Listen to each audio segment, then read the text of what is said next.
Bonjour les amis, fans de l'Olympique lyonnais, bienvenue dans ce grand bilan du mercato de l'été 2024. Il faut dire qu'il s'est passé beaucoup de choses, on va évidemment analyser les entrées, les sorties, parce qu'évidemment ça fait partie de ce bilan du mercato. On va essayer de se demander si l'équipe est plus forte après qu'avant le mercato. Je vais essayer de ne pas focaliser sur l'aspect financier parce que effectivement, un certain nombre de transferts, un certain nombre de levées d'options posent question. La seule chose que l'on peut dire, c'est que selon Hugo Guimet, l'Olympique lyonnais s'était engagé devant la DNCG à vendre pour 100 millions d'euros. Au total, on est à moins de 40, donc seulement 40% de l'objectif. Est-ce que ça va nous poser souci? Je ne peux pas encore répondre. Je vais attendre la publication du bilan de la saison passée parce que il y a un certain nombre de sommes qui n'apparaissent pas dans ce qui a déjà été publié. Donc je voudrais savoir si elles relèvent de l'exercice clos en 2024 ou l'exercice qui va se clore en 2025. Donc pour le moment, je ne peux pas répondre à la question. Ce que je peux dire, c'est que la masse salariale subit une dérive absolument inquiétante et donc je ferai un point sur ce sujet. Mais aujourd'hui, on va parler purement de sport. Bon, on aurait pu évidemment mettre beaucoup de monde, mais je pense que les trois gros points du mercato dans le sens des arrivées, c'est Niakate, c'est Mikotadze et c'est Tessman. Sur les départs, on a Jacob Bryan, notre ami Mamadou Sarr et Mama Baldé. On va faire le point de tous ces entrées, de toutes ces sorties, et on va regarder déjà ce que vous pensez, puisque j'ai lancé un sondage sur le sujet.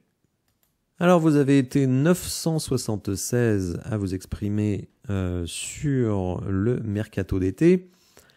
Il y avait 5 choix, bon on peut toujours imaginer d'autres choix, mais pour les sondages, je suis limité à 5 choix, donc parfois ça me pose un petit souci. Alors une grande réussite a été quand même 1% à trouver que c'est une grande réussite. J'avoue que je suis un peu surpris.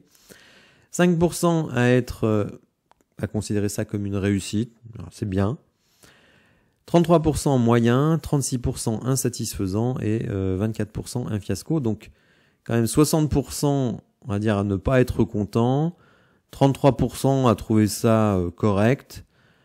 Et 6% à être plutôt enthousiaste. Bon, moi, je me situerais comme vous dans la majorité, c'est-à-dire insatisfaisant, tout simplement parce qu'on va voir que malgré beaucoup d'argent dépensé, beaucoup d'argent dépensé, un certain nombre d'objectifs qui, selon moi, étaient la réduction de la masse salariale, atteindre l'objectif des 100 millions, c'est pas que parce que c'est un engagement auprès de la DNCG, c'est que tout simplement c'est nécessaire pour notre budget, qu'on n'a pas réussi à sortir des joueurs que l'on voulait sortir, et puis que un certain nombre de postes dans notre effectif sont en souffrance, c'est-à-dire qu'on a dépensé énormément d'argent, et on a encore des problèmes, et d'ailleurs on a pu les voir dès le début de la saison, et je dirais que ce qui m'inquiète, c'est que non seulement le début de saison a été marqué par un nombre de buts encaissés absolument hallucinant, 8 buts en 3 matchs, mais que en plus on s'est affaibli sur certains postes pendant le peu de temps qui restait sur ce mercato par rapport au début de la saison. Bon bref, voilà, moi je trouve ça insatisfaisant, je dirais pas que c'est un fiasco, je trouve ça un peu excessif. Moyen non, parce que pour moi, je trouve que voilà, on ne s'est pas amélioré sur des points importants. On va prendre les dossiers les uns après les autres et montrer que voilà, il y a beaucoup de choses qui laissent à désirer.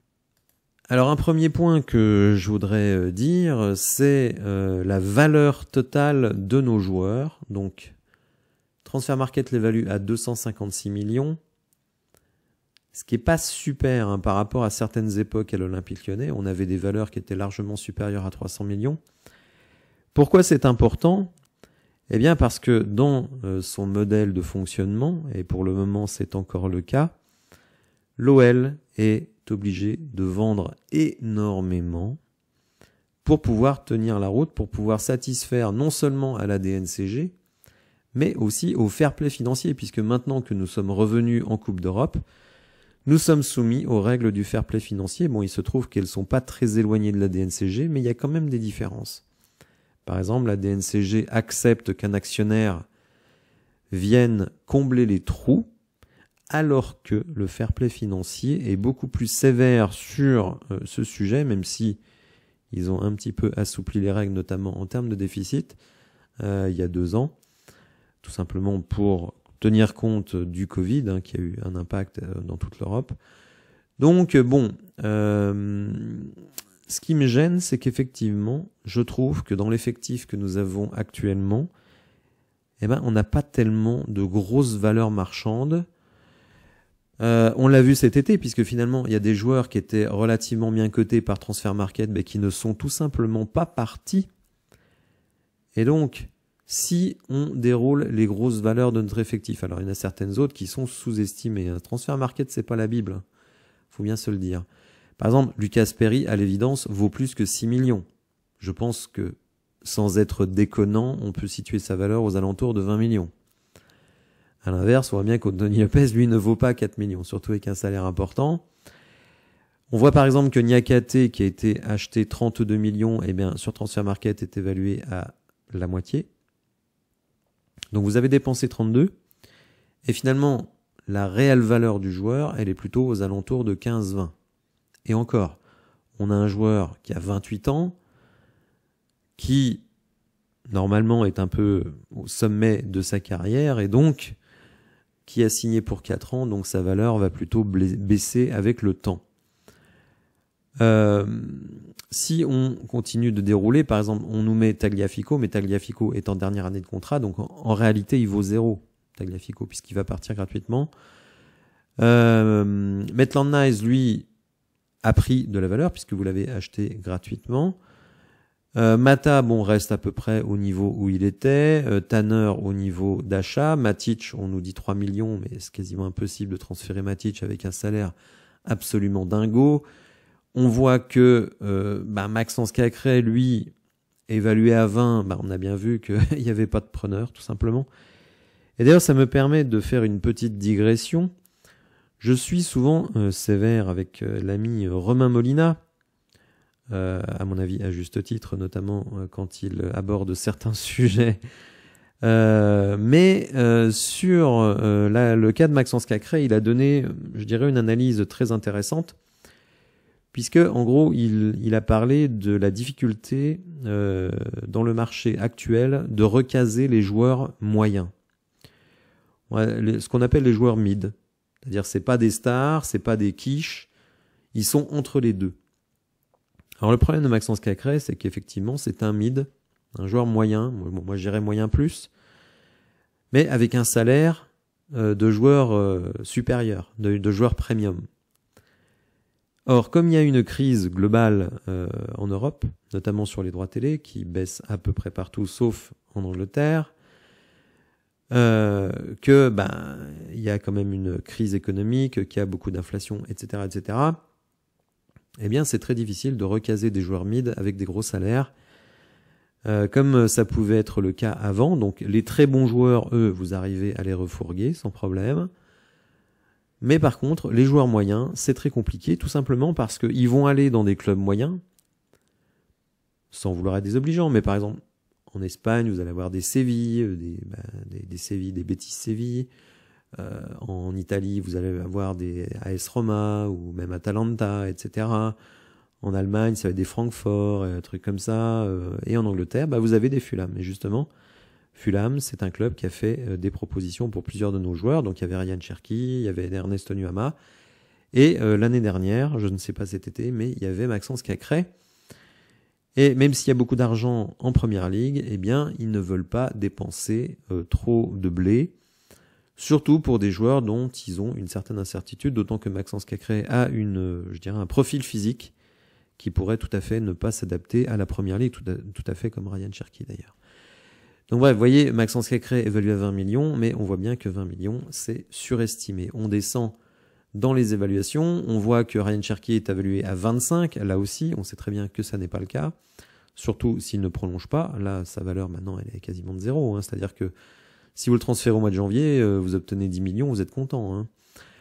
Benrahma, 20 millions, bah moi je serais content qu'on puisse vendre Benrahma 20 millions quelque part, mais je ne le crois pas du tout. Malik Fofana, c'est l'inverse.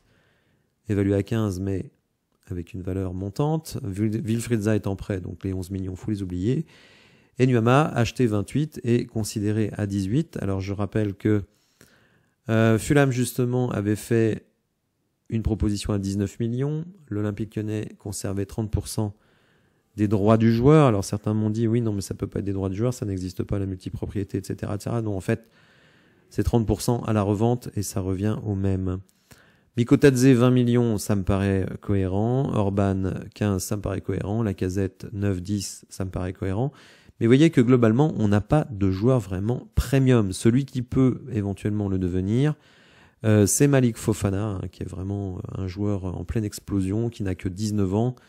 Et lui, vraiment, je pense qu'il va cartonner. Mais sinon, vous voyez les autres, on a quand même toute une collection de joueurs moyens. Lucas Perry, lui, peut atteindre les 20-25. Mais, vous voyez, rien de transcendant. Et donc, quand vous allez arriver en juin 2025 devant la DNCG, bah, je ne sais pas qu'est-ce que vous allez leur vendre finalement. Vous n'allez pas pouvoir dire « Ah bah Cacré, c'est 25 », puisque vous n'avez pas réussi à le vendre cet été.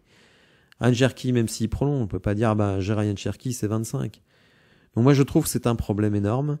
C'est-à-dire que vous avez dépensé beaucoup d'argent, et finalement vous avez des joueurs extrêmement moyens, qui n'ont pas beaucoup de valeur marchande, donc déjà ça nous a posé un problème cet été puisqu'on n'atteint pas les 100 millions de ventes, mais ça nous posera un gros problème l'été prochain, puisque, à l'évidence, vous ne pouvez pas vendre pour 100 millions avec les joueurs que vous avez, sauf à vendre Lucas Perry, Malik Fofana, et puis je sais pas qui d'autre, Tessman s'il est bon, peut-être qu'il peut atteindre 15, mais voyez, enfin là vous vendez ces mecs-là, vraiment vous vous affaiblissez. Donc voilà, je dirais le premier truc qui me gêne avec ce qui a été fait cet été, c'est que la valeur globale de l'effectif, en termes financiers, hein, je précise en termes financiers, elle est vraiment en baisse. Et donc le modèle économique de l'Olympique Lyonnais qui consiste à combler ces trous par des ventes de joueurs, eh bien on l'a vu dès cet été. Il en a pris un coup dans les dents, puisque vous n'avez fait que 40% de vos objectifs de vente. Et on va voir que, outre cet aspect financier, cet aspect de valorisation, eh bien, sur les profils qui ont été recrutés et sur les besoins de l'équipe, eh bien, pour moi, en tout cas, ce n'est que mon avis, le compte n'y est pas du tout. Alors, si on reprend l'équipe qui avait joué la finale de la Coupe de France, Lucas Perry, Tchaleta Tsar, O'Brien, Clinton Mata, Tagliafico, Tolisso, Matic, Cacré. Bon, on remarquera qu'on a fait le dernier match avec ce trio. Benrahma, Lacazette, Cherki. Ce qu'on pouvait constater, c'était que le gros point noir de notre équipe, c'était la défense, et notamment la défense centrale. Alors, Jack O'Brien, outre le fait que c'était sans doute le deuxième joueur le plus populaire de l'équipe avec Alexandre Lacazette, ce qui est important, parce que quand même, un club de foot, c'est pas une entreprise comme une autre. Un club de foot, c'est quand même quelque chose qui, doit vous mettre en empathie avec les acteurs du jeu. Lucas Perry a rapidement fait une sorte d'unanimité. Même si on voit que quand vous encaissez autant de tirs que lui, vous prenez des buts. Mais oui, vous êtes un bon gardien. Prenez des buts quand même. Donc O'Brien était vraiment un joueur extrêmement apprécié. En plus, jeune joueur, donc avec une belle marge de progression. Il est le premier sacrifié à l'autel de la DNCG, à l'autel des nécessités financières. 20 millions, enfin 19 millions et demi. Moi, j'avais dit à l'époque, à moins de 25 millions, c'est une mauvaise affaire. Donc je considère déjà qu'il a été sous-vendu. Et en plus, vous le remplacez par Niakate, qui fait 2 premiers matchs catastrophiques et le 3e pas franchement emballant. Et en plus, vous avez un Tchaleta Tsar qui a été plutôt constant et dans le on va dire dans la bonne dynamique l'année dernière, et qui lui fait un début de saison extrêmement mauvais, extrêmement mauvais. Tagliafico, bon, si vous suivez la chaîne, vous savez que je suis pas un grand fan de Tagliafico, qui n'a pas joué une minute avec l'Olympique Lyonnais depuis cette fameuse finale, qui va pouvoir récupérer, qui commence à avoir des problèmes au mollet. Le mollet, ça a l'air de rien, mais c'est un truc très très embêtant, qui revient de manière récurrente et qui est une blessure, excusez-moi de le dire, mais de vieux. Donc moi, à titre personnel, j'étais plutôt favorable à un départ de Tagliafico. Clinton Mata, on l'adore parce que c'est un peu le papa de l'équipe, toujours souriant, super professionnel. Mais bon, il montre, je trouve, de plus en plus de limites. Pour moi, ce n'est pas un latéral droit de haut niveau. Et en plus, il est utilisé parfois en défense centrale où je trouve qu'il est encore moins bon qu'en latéral droit. Donc clairement, d'une certaine manière, le seul joueur qu'il fallait garder parmi ces quatre-là, parce qu'il avait une belle marge de progression, c'est O'Brien. Surtout que, on l'a vu, comme on va défendre de plus en plus haut, notamment avec le pressing, et il faut des défenseurs centraux qui sont très très rapides. Et qu'est-ce qu'on fait? On va prendre Niakate, qui n'est pas très rapide, et on met Caleta-Car titulaire qui n'est pas rapide du tout. On l'a vu sur le 3e but de Strasbourg. Bref, finalement, on a transféré le seul qu'il fallait garder. Et donc, ça me gêne parce que je trouve que de ce point de vue-là, la défense est en recul. Et en plus, on a fait des choix bien pétés puisque on avait Mamadou Sarr, on avait Adrielson en rotation. Je vais pas vous dire que je suis fan de ces deux joueurs, ce ne serait pas vrai.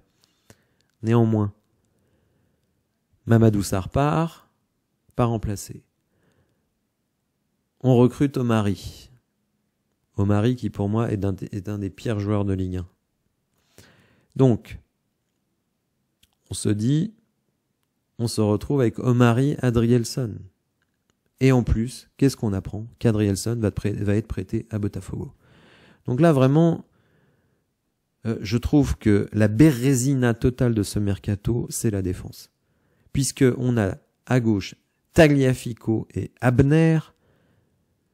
Abner qui a fait un peu illusion pendant quelques matchs, et puis une fois que la pente s'est devenue raide, on a vu contre Arsenal, on a vu contre Rennes, on a vu contre Monaco, et on a vu contre Strasbourg, que le gars, effectivement, il doit être remplaçant, et encore, et encore.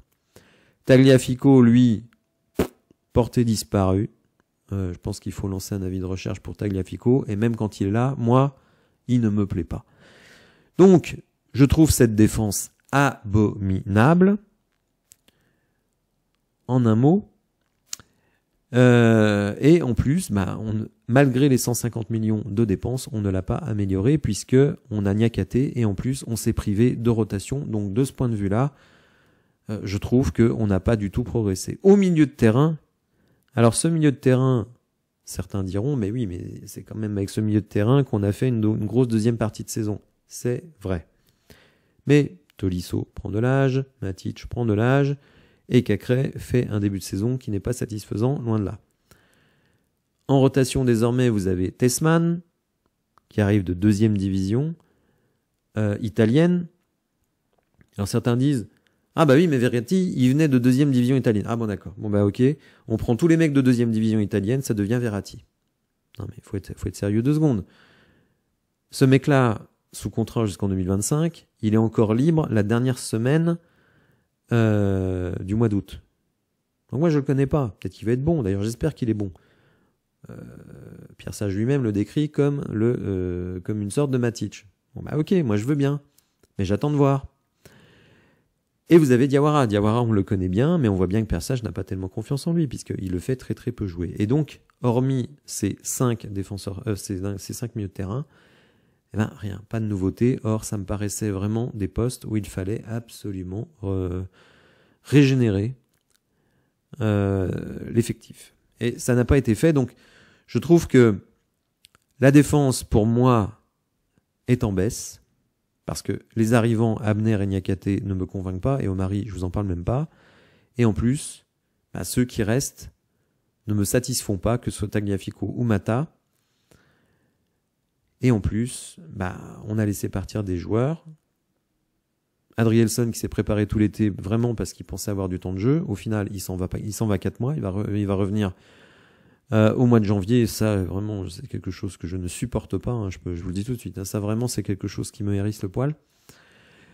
Donc, voilà. Pour moi, il y a une baisse au niveau défensif. Et le milieu de terrain, avec des joueurs qui ont 1 an de plus et qui avaient besoin d'être régénérés et qui finalement ne l'est que très peu, sauf si Tessman se révèle, ce qui pour moi n'est pas du tout garanti.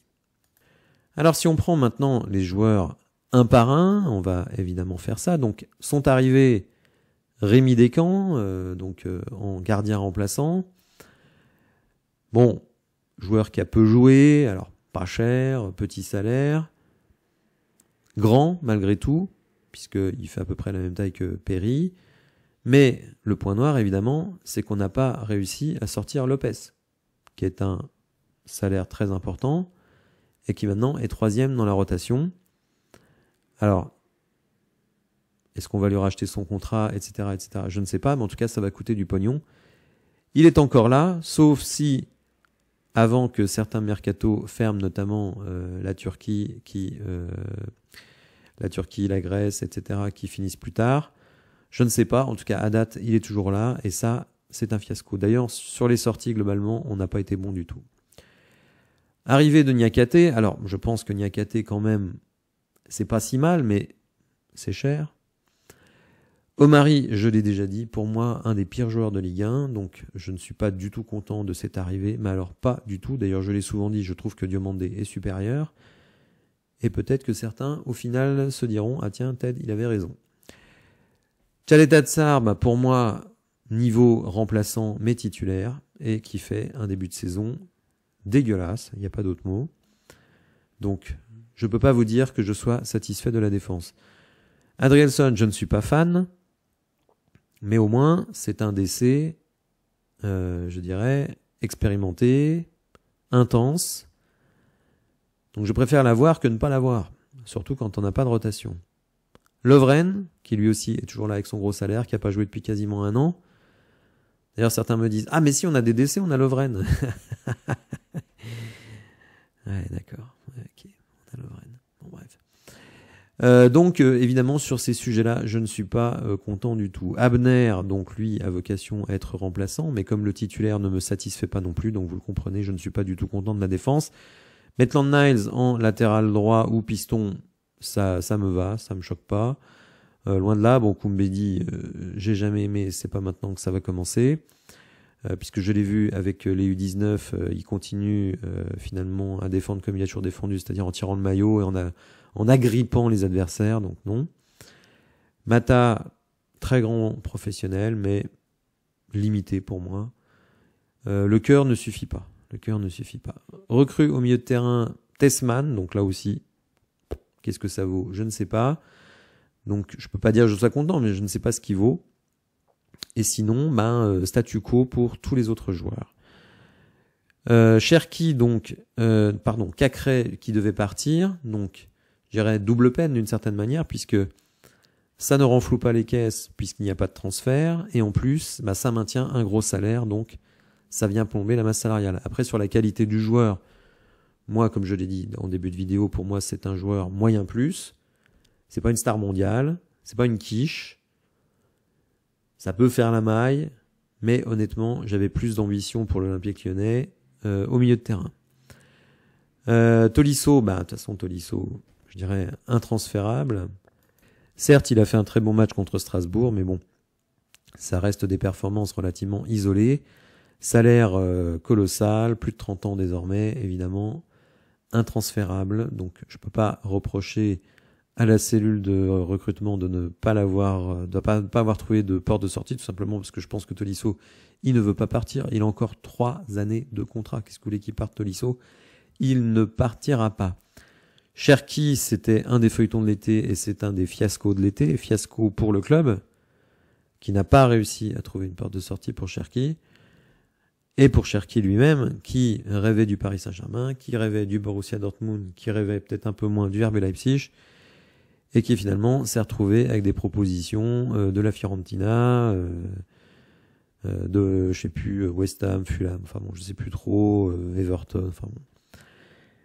Donc, d'une certaine manière, ça doit être une école de l'humilité pour Ryan Cherki, seulement la réalité, c'est qu'il va peut-être signer une prolongation avec une augmentation de salaire, donc école de l'humilité, certainement pas.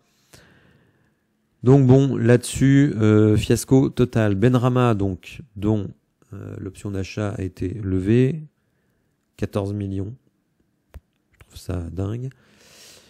Malik Fofana, bon, il était déjà là, lui, il était déjà en transfert. Et Ernest Nuama, autre fiasco, puisque il devait partir.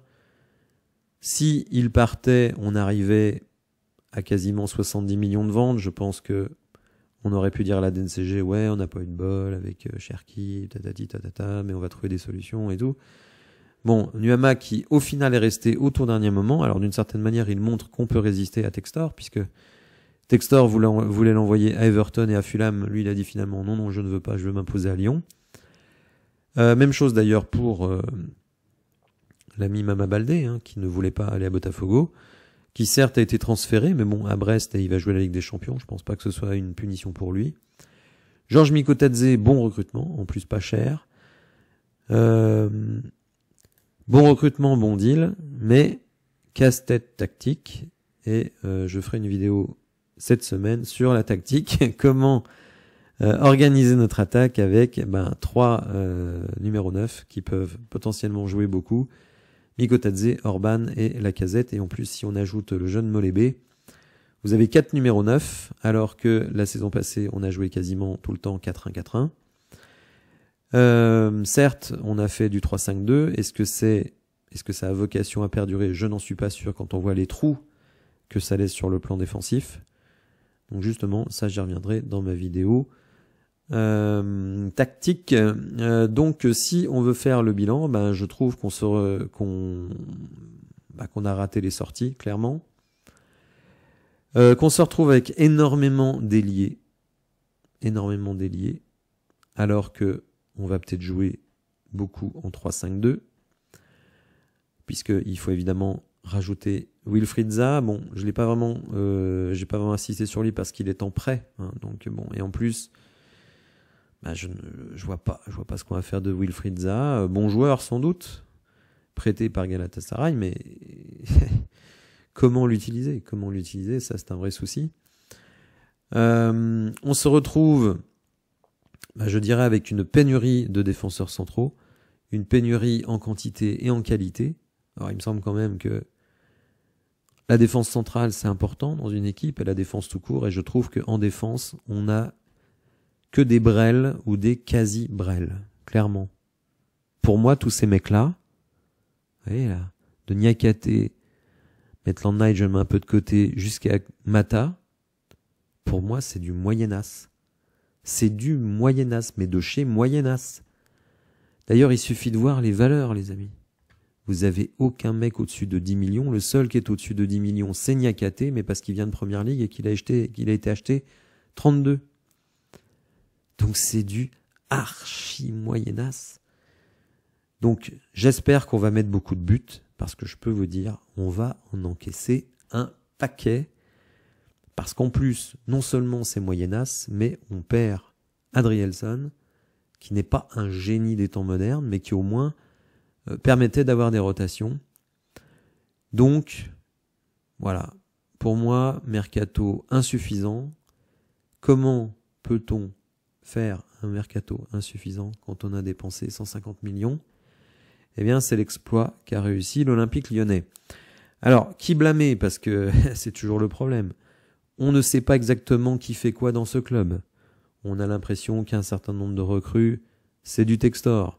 Je pense notamment à Mangala et à Niakate qui viennent de Nottingham Forest, surpayés l'un et l'autre, sachant que Marinakis, le propriétaire de Nottingham Forest, est un pote de Textor. Donc est-ce que c'est lui? Est-ce que c'est Frio? Les sorties, là c'est quand même Frio, et là c'est fiasco total, d'autant qu'il nous a affirmé, c'est ça qui m'énerve, c'est qu'il nous a affirmé que Cacré allait partir, que Cherki allait partir, et ils sont toujours là. Ils nous ont dit aussi, on a beaucoup d'offres pour les mecs qui sont dans le loft.